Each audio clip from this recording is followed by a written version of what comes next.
Hi everyone, అందరు ఎలా ఉన్నారండి? నేను చాలా బాగున్నానండి. మీకు కనుక నా వీడియోస్ నచ్చితే లైక్ చేయండి, షేర్ చేయండి, సబ్స్క్రైబ్ చేయండి.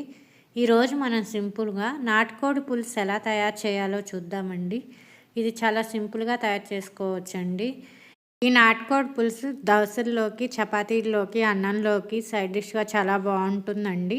మీరు కూడా నేను తయారు చేసే పద్ధతిలో ఒకసారి తయారు చేసి చూడండి. మనం ఫస్ట్ నాటుకోడి మొత్తాన్ని కోసి కట్ చేసుకొని ఇక్కడ చూపిస్తున్న విధంగా ఉప్పు, కారం, పసుపు, కొంచెం ధనియాల పొడి, కొంచెం గరం మసాలా, కారం, మీ రుచికి తగినంత కారం అన్నీ వేసి ఇక్కడ చూపిస్తున్న విధంగా మనం బాగా కలుపుకోవాలండి. ఇలా కలుపుకొని ఒక అరగంట పాటు మనం పక్కన పెట్టుకోవాలండి.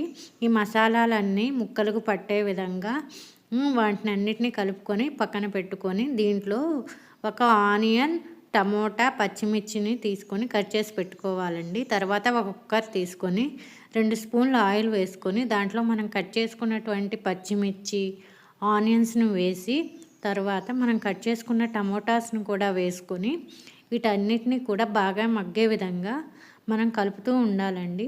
ఈ ప్రాసెస్ అంతా కూడా సిమ్లోనే జరగాలి. ఇదంతా కూడా సిమ్లోనే పెట్టుకొని మనం ఈ ముక్కల్ని మొత్తాన్ని కూడా మెత్తగా ఉడికించుకోవాలండి. మీ దగ్గర ఉంటే కొంచెం జీలకర్ర కూడా వేసుకోండి. ఇలా ఇక్కడ చూపిస్తున్న విధంగా బాగా కలుపుకోవాలండి.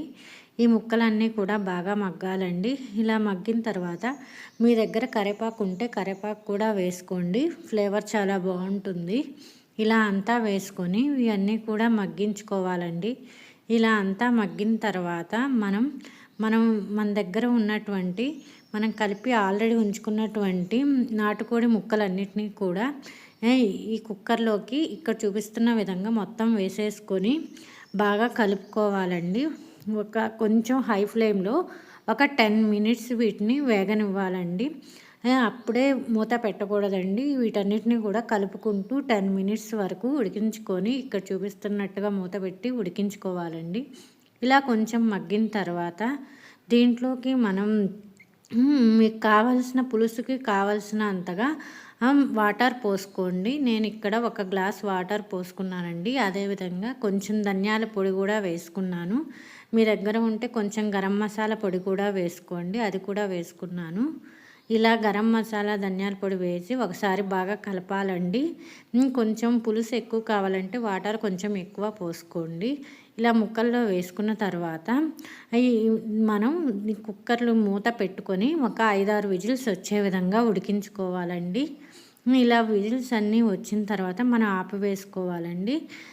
ఈ విధంగా వస్తుందండి. ఇలా వచ్చిన తర్వాత దీంట్లో కొంచెం కొత్తిమీర కూడా వేసుకొని ఈ మొత్తాన్ని కూడా గార్నిష్ చేసుకోవాలండి. అంతేనండి, సింపుల్గా అయిపోతుంది.